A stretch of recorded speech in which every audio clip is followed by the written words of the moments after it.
Thank you very much, Stuart. Dear friends, dear Mrs. President, it's always a pleasure to be with you. I want to express, first of all, a very special welcome to the distinguished guests that are today with us, many of them with a long history of collaboration and cooperation with the cause of freedom and democracy for Iran. But you will be benevolent with me because I want to express a special welcome to two outstanding Spanish politicians today that are with us for the first time, and I'm speaking of Senator Gary Duran and Senator Virginia Romero from the Spanish Senate.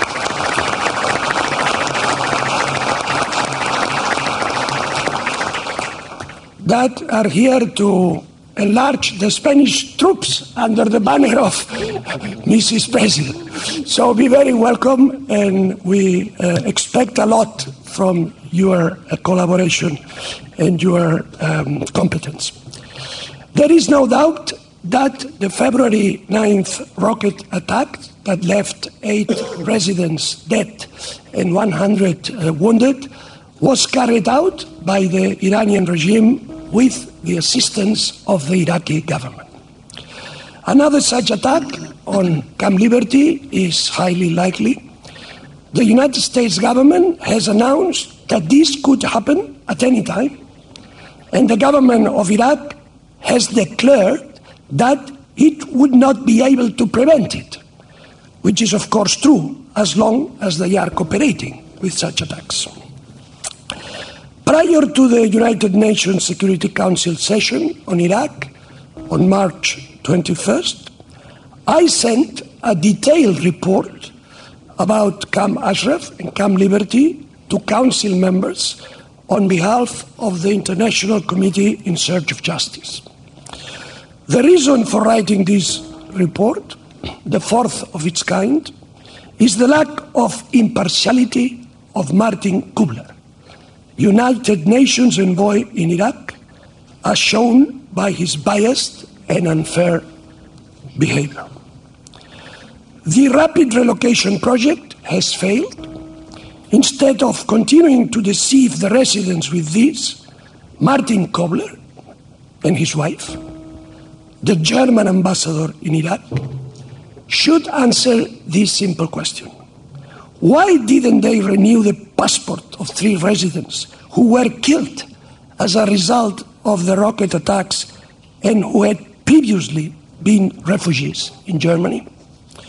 Also, why did they not transfer Hamid Rabi, one of the 3 who died a month later, to Germany, where treatment could have saved his life? Martin Kobler is a barrier to solving this problem. His intention was to close Ashraf at any cost, with no regards for the consequences.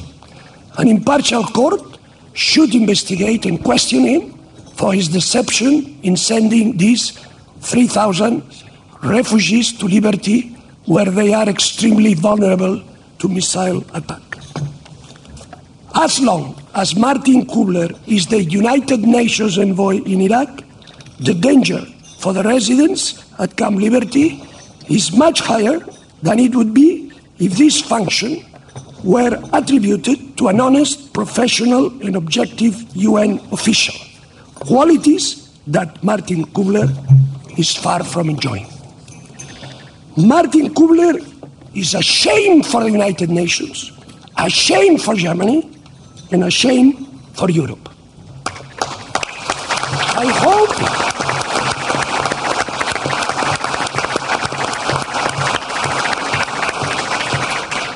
I hope my words will soon arrive to him, because I feel fully responsible of what I am saying. I hope one day he will pay for his malignant behavior and for the lives of the victims of the Iranian regime and its proxies in the Iranian government that he has failed to protect as it was his duty. I regret and I request from the United Nations Secretary General the immediate removal of Martin Kobler from Iraq and his replacement by someone with the moral, diplomatic, and human level necessary for the job. Since security cannot be guaranteed under current conditions in Iraq, any solution must guarantee relocation from liberty. Either all the residents should be immediately moved to the United States or to European countries, or they should be transferred to Ashraf, where the asylum and relocation process could continue. Allow me to state 2 points here. Firstly, the European Union should not stay on the sidelines but take some responsibility. On March 7th, Struan Stevenson, Jim Higgins, 5 other vice presidents and myself wrote to President Van Rompuy and President Barroso. We are unhappy with the institution's role on an issue which Struan Stevenson has described as the largest humanitarian case of the current century. I remind these leaders, particularly Lady Ashton, who continues to praise Kobler, of the responsibility they carry for any bloodshed at liberty. We must initiate a serious campaign to admit the residents to the European Union, or else demand that the Iraqi government return all residents to Ashraf, or European Union Iraq diplomatic relations would be reduced. Secondly, I have a message for my friends at Ashraf in Liberty. You are right to refuse to return to the seemingly endless cycle of interviews and the slow, limited individual relocations. Your minimum rights have not been respected by Iraq and the United Nations, and only seem to be remembered after an attack. All indications point to the fact that the days of the Iranian regime are numbered, and I have no doubt that your opposition under the leadership of Mariam Rajavi is the largest reason for the regime's frustration. Your resistance is a strong symbol of hope for the Iranian people and for all of us. In today's world, women and men like you who have dedicated your lives to the cause are very rare. I congratulate, Mrs. President, I congratulate you and your movement for such men and women and for what you have achieved so far, whilst looking ahead to the democratic future for which we are all hoping and working.